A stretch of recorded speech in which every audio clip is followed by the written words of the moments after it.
The bell above the door jingled like a warning shot, slicing through the humid air of that forgotten corner of Asheville, North Carolina, where summer clung to everything like regret.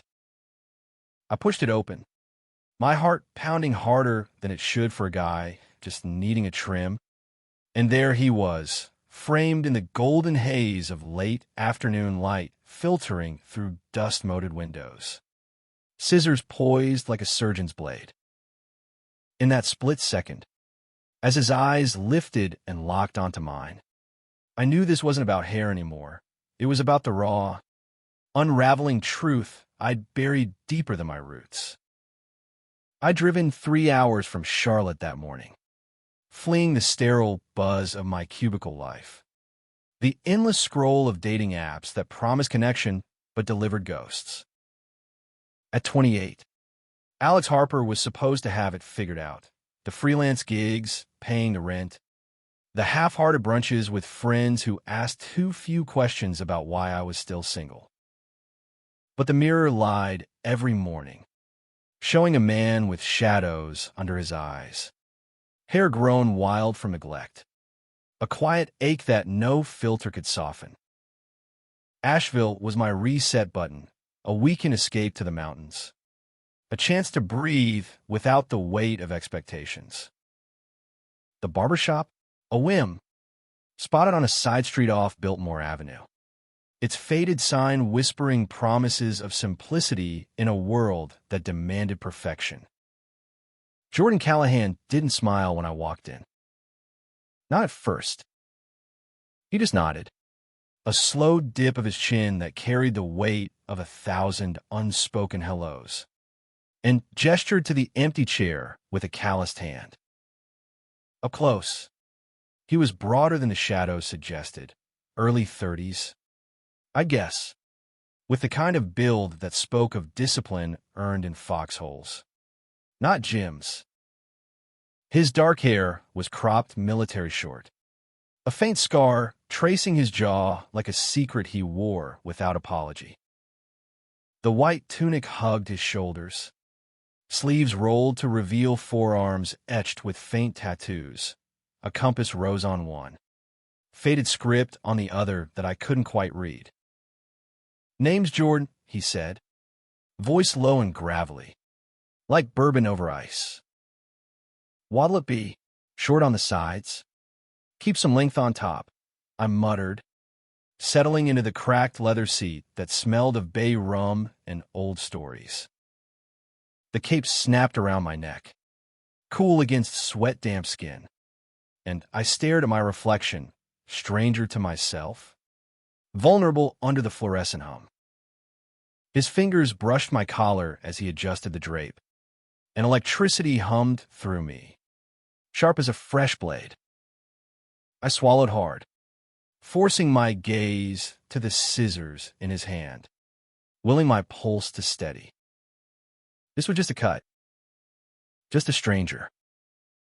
But strangers had a way of cracking you open when you least expected it. He started with the clippers, the vibration a low rumble against my scalp, and silence stretched between us like the Blue Ridge Hills outside. I watched him in the mirror, the way his brow furrowed in concentration, green eyes focused yet distant, as if he were clipping away more than hair, ghosts. Maybe. Or regrets. The shop was a time capsule. Black and white photos of stern-faced barbers from the 50s lined the walls. A rotary phone on the counter gathering dust. A single barber pole spinning lazily by the window. No radio. No small talk. Just a snip and buzz, and the growing certainty that I'd stumbled into something sacred. "You new around here?" he finally asked, switching to shears, his breath warm against my ear as he leaned in. The question hung simple, but his tone carried layers, curiosity laced with caution, like a man who'd learned to test waters before diving. "Yeah," I replied, voice steadier than I felt. "From Charlotte. Just passing through." Lie by omission. I wasn't passing, I was running. From the ex who'd called me too sensitive before ghosting. From the family dinners where dad's jokes about real men landed like punches. From a mirror that reflected a gay man, still whispering apologies to a world that didn't ask.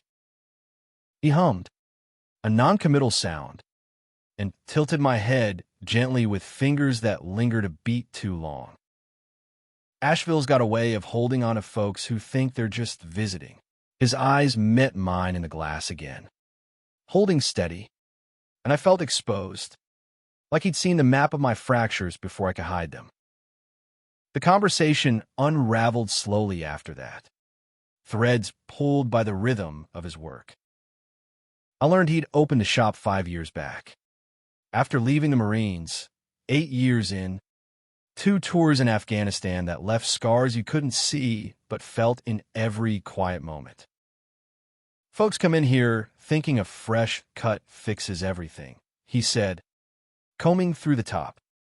But sometimes it's the stories that need trimming. His laugh was soft, self-deprecating, and it tugged at something deep in my chest. A reminder that vulnerability wasn't weakness. It was the bridge between us. I shared bits of myself then, halting at first, like testing ice.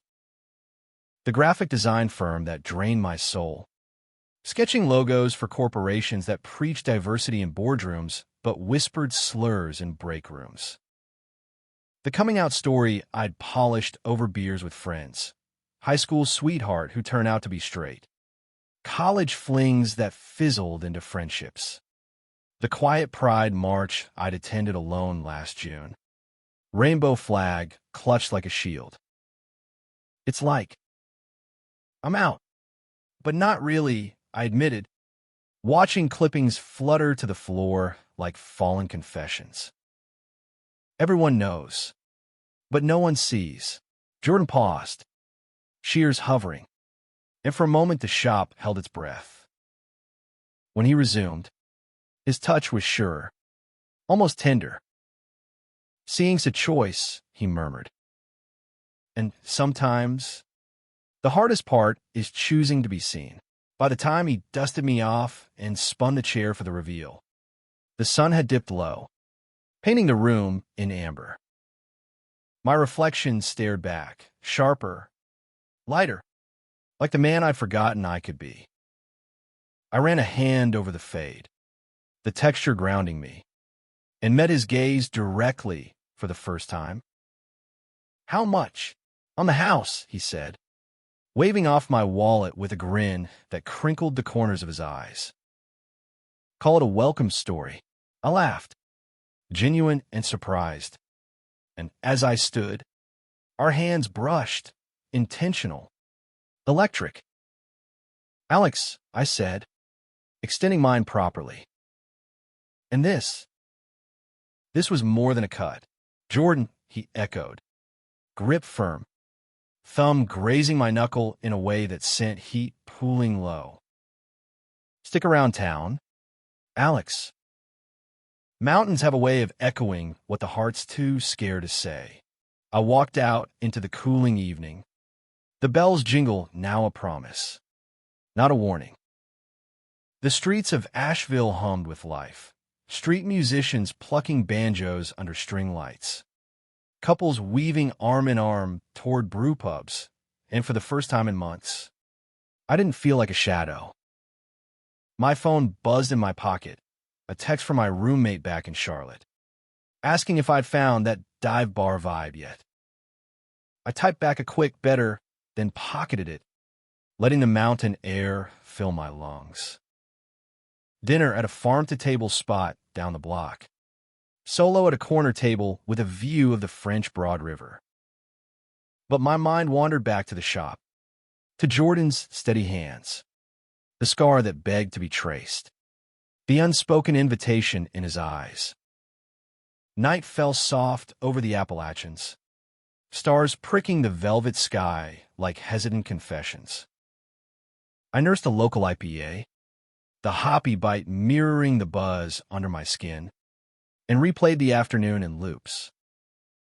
Had it been flirtation, or just small-town kindness? Gay men in rural pockets like this navigated minefields. Rumors spread faster than wildfires. Judgments sharper than switchblades. Yet Jordan carried himself with an ease that spoke of battles won, not just survived. I pulled up the shop's sparse online presence on my phone. Callahan's Cuts, where every story gets a fresh edge. No frills, no photos, just a tagline that now felt like code. By 10, the restaurant cleared out, and I wandered back toward my Airbnb, a converted loft above a bookstore on Patton Avenue. The host had left fresh biscuits and jam on the counter, Southern hospitality at its warmest, and I devoured them standing at the window, overlooking the bustling square below. Fireflies danced in the alley, and laughter spilled from a nearby gallery opening. I should have crashed early. Tomorrow meant hiking the trails at Pisgah, chasing waterfalls to drown out the noise in my head. But sleep evaded me, tangled in what-ifs. What if I went back? What if the Clippers' hum was the soundtrack to something real? Dawn broke misty and merciful, coffee brewing strong in the loft's French press as I laced up hiking boots. The drive to the trailhead wound through fog-shrouded valleys. Radio crooning Johnny Cash ballads about Ring of Fire that hit too close. By midday, I was soaked from a sudden downpour. Laughing Heart Falls thundering beside me like applause for my solitude.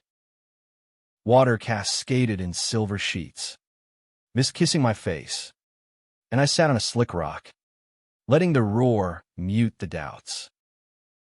Jordan's words echoed, "Seeing's a choice." Was I brave enough to choose?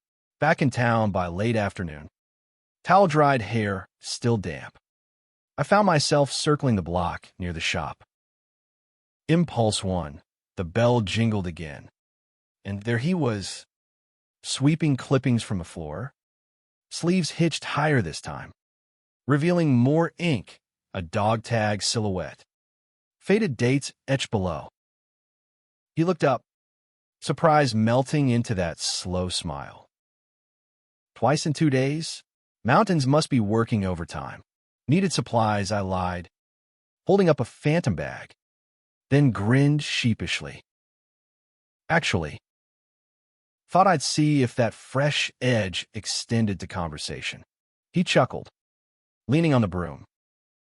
Close up in 20. There's a dive called the Thirsty Monk.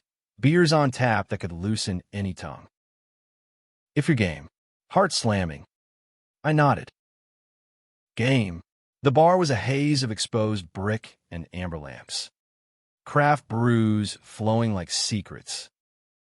We claimed a booth in the back, away from the trivia night crowd, and ordered flights, sours for me, stouts for him. Talk flowed easier here, lubricated by alcohol and anonymity. He opened up about the Marines, the brotherhood that saved him, the discharge that shattered it when a superior caught him with a letter from an old flame back home. Don't ask. Don't tell was a joke, he said, fingers tracing the condensation on his glass. I asked myself every night if survival was worth the silence. I leaned in, the booth shrinking the world to us. I get that. Coming out to my folks. Dad hugged me, but his eyes said, "Fix it. Mom baked pies for a week." Like sugar could sweeten the blow. We laughed, bitter-edged, then quieter as I confessed the recent breakup. Evan, the architect with perfect hair and zero depth, who'd bailed when I wanted more than weekend hookups. He said I was too emotional, like feelings were a flaw. Jordan's hand covered mine across the table, thumb stroking slow circles. Feelings aren't flaws, Alex. They're the map. His touch ignited, warm and sure. And when our eyes met, the bar faded, the clink of glasses, the murmur of strangers to just this, two men, scarred and seeking, on the precipice of trust. We lingered till last call, walking out into a rain-slicked street, shoulders brushing as thunder grumbled distant threats. My Airbnb was blocks away, but he insisted on seeing me safe. Our pace unhurried, words weaving deeper. At the door, under the awning's shelter, he cupped my jaw, thumb tracing where stubble met skin. Tomorrow, he whispered, breath mingling with mine. Tomorrow, I echoed, and his lips met mine, soft at first, testing, then fierce, pouring years of held-back hunger into that kiss. It tasted of stout and storm, of homecomings long delayed. When we broke apart, foreheads pressed, he murmured, "Stay." Just for now, I did. The loft's bed was narrow, but we fit, bodies aligning like puzzle pieces forged in fire. His hands mapped me with reverence, calluses rough against smooth plains, lips following trails of goose flesh. We moved slow, savoring the revelation of each other's stories etched in skin, my freckles like constellations over collarbones, his tattoos narratives in ink. Laughter bubbled between gasps, tension uncoiling into tenderness. And in the quiet after, tangled in sheets, he whispered dreams of expanding the shop into a community space for vets, for outcasts like us. I traced his scar, learning its origin, shrapnel from an IED, a reminder that survival demanded reinvention. Morning brought pancakes at a diner on Lexington Avenue, syrup-sticky fingers and easy silences. We hiked together that day, craggy gardens, rhododendrons blooming defiant pink against granite, and talked of futures unscripted. He shared playlists from his deployment days, Springsteen anthems blasting from his truck speakers as we crested ridges. Born to Run, he sang off-key, and I joined, voices carrying over valleys. Free. But shadows crept in by evening. A call from Charlotte, my boss, demanding proofs for a pitch, the kind that glorified traditional values brands. I hung up deflated, and Jordan noticed, pulling me close on the shop's back porch as dust settled. "What's eating you? It's this life," I admitted, staring at the alley cats prowling below. I design escapes for others, ads promising freedom, but mine feels caged. He listened, then shared his own fracture, the town whisperer who'd keyed his truck last pride, spray painting slurs that Jordan washed away at dawn, refusing to let hate redraw his lines. That night, vulnerability turned to fire again, but laced with urgency, as if we sensed the clock ticking. We made love with the windows open, rain pattering like applause, bodies arching in rhythm to heartbeats synced. Afterward, his head on my chest, he confessed the fear. "I've built walls here, Alex. Thick ones. Letting you in scares the hell out of me." "Me too," I breathed, fingers in his hair. But maybe that's the point. Breaking them together, the weekend blurred into a haze of stolen moments. Coffee runs at French Broad Chocolate Lounge, where we'd share eclairs and eavesdrop on tourists. Sunset drives up to the Blue Ridge Parkway. Windows down, his hand on my thigh as elk grazed in meadows.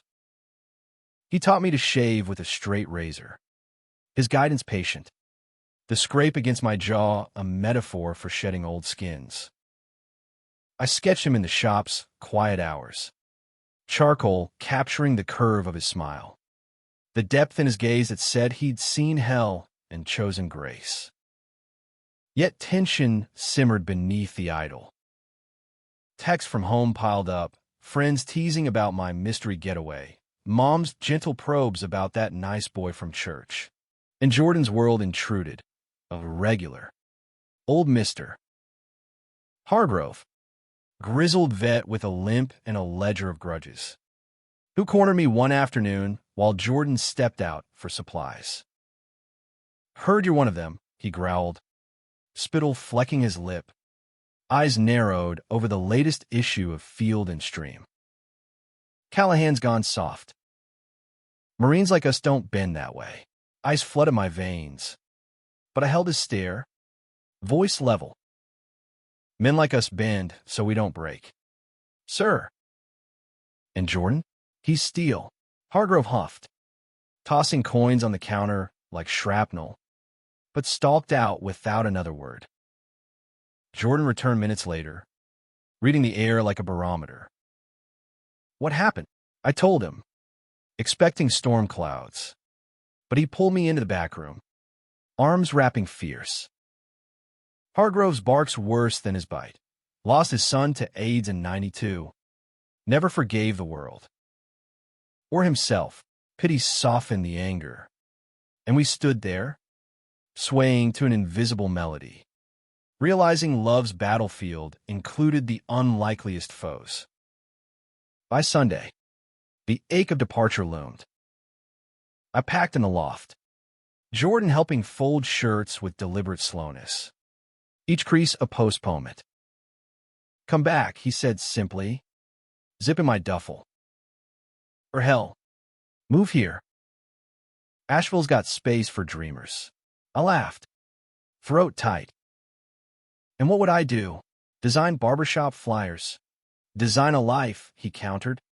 Serious now, hands framing my face. With me, the drive home was a blur of tears and taillights. Mountains receding like a lover's silhouette. Charlotte swallowed me whole, traffic snarls, inbox avalanches, but Jordan's texts anchored me. Photos of the shop at dawn.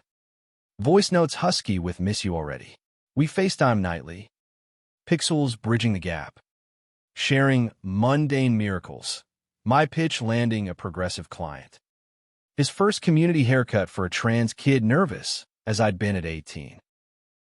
Weeks stretched into a fragile rhythm, but cracks widened. My ex, Evan, resurfaced at a work happy hour, charming as ever. Martini in hand, accidentally spilling how he'd grown since us. The old pull tugged, but weaker now, diluted by memory of Jordan's touch. I rebuffed him gently, but the encounter stirred doubts. Was Asheville a fantasy? Could I uproot for a man I'd known mere days? Then came the call that shattered the mirror. Jordan's voice cracked over the line. Late one Thursday, shop got hit. Bricks through the window. Note said, go back where you came from. Ferry. My blood ran cold.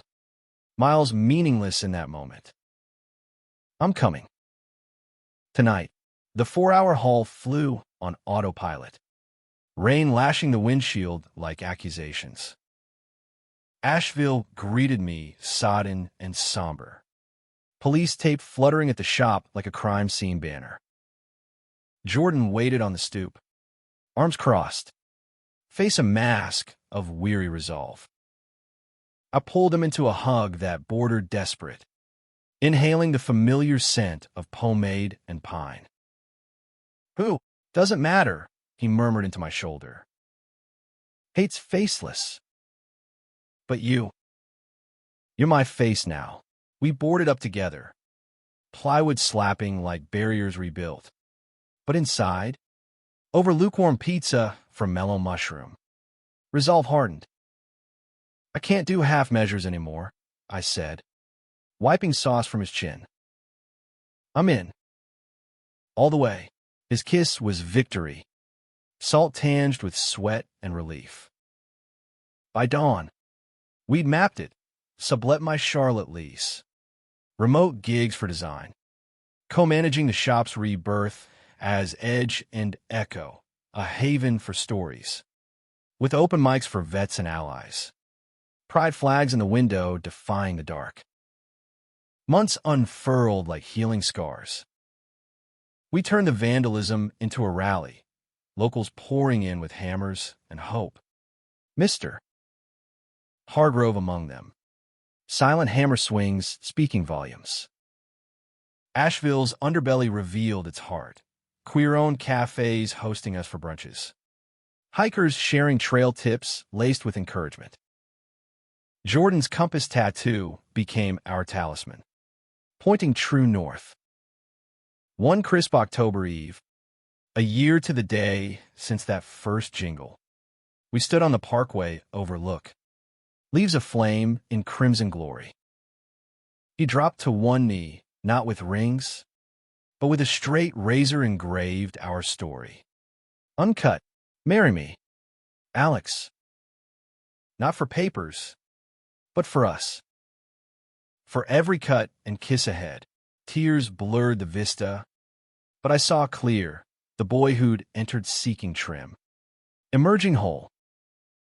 Yes, I choked, pulling him up into forever. 1,000 times.